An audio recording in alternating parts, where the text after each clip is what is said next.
Ito ay rated SPG, striktong patnubay at gabay ng magulang ang kailangan.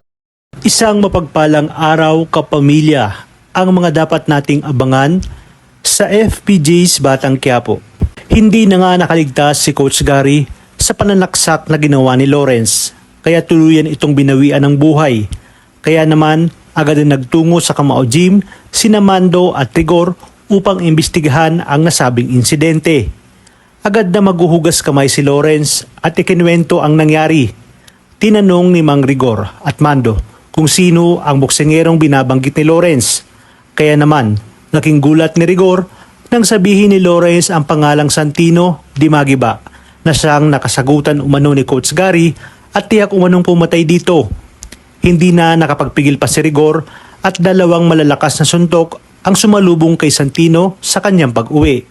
Ayon kay Rigor, hindi niya pinayagan si Santino na magboxing, ngunit ginawa pa rin ito. Ngunit may mas malalim pang ang dahilan kung bakit galit na galit itong si Rigor matapos itanong ni Marites kung anong kasalanan ni Santino. Ayon kay Rigor, pinatay ni Santino si Coach Gary at nagawa pa nitong pagnakawan. Kaya naman gulat na gulat si Marites at Santino sa mga paratang na ito ni Rigor.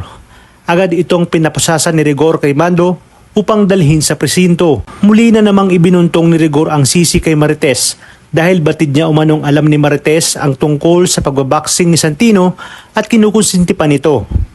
Hindi naman naniniwala si Marites na magagawa ito ni Santino. Iginiit pa ni Rigor na marahil si Santino rin ang nagbayad ng bill ni Marites at gumamit lang ng ibang tao para mabayaran ang kanyang bill. Magtatanong si Santino kung talaga bang naniniwala ang kanyang tate Rigor na kaya niyang pumatay. Sambit ni Rigor na oo dahil wala umano itong pinagkaiba kay Tanggol. Ayon pa sa kanya na kung sumunod lamang umano ito sa yapak ni David ay marahil magiging maganda rin ang buhay nito kagaya ng kanyang paboritong anak na si David at hindi gaya ni Tanggol na patapon na ang buhay. Sa presinto naman ay biglang darating si Anika na siyang magiging star witness sa tunay na nangyayari. Agad niyang iaabot ang kopya ng CCTV sa mga otoridad at ang napanood ito ni Rigor ay bigla nga siyang natameme. Isang malaking pagkakamali ni Lawrence na hindi niya chinek na nakarecord pala ang CCTV. Sa kabilang banda, patuloy naman ang pagsubaybay ng tauhan ni Ramon kay Marites dahil nais kasing malaman ni Ramon kung sino ang nagtatangka sa buhay ni Marites. Pero iba ang mababalitaan niya dahil malalaman niyang nakapatay umano ang bunsong anak nito at si Rigor nga mismo ang humuli dito. Mas lalong ng problema si Marites kung paano maaabsuelto at pansamantalang makakalaya si Santino.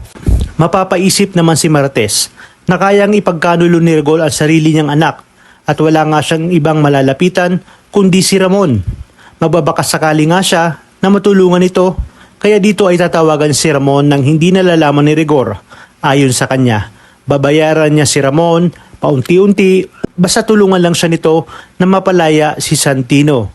Dito nga ay sinabi ni Ramon na wag na siyang bayaran kundi hihiling lang siya ng pabor na sana'y bumisita umano itong si Marites upang masorpresa nga ang kanilang anak na si Tanggol. Papayag naman kaya itong si Marites at pag nagkataon ay mabubuking na ang pagpapanggap ng tunay na demonyo nitong anak na siya ngang walang iba kundi si David.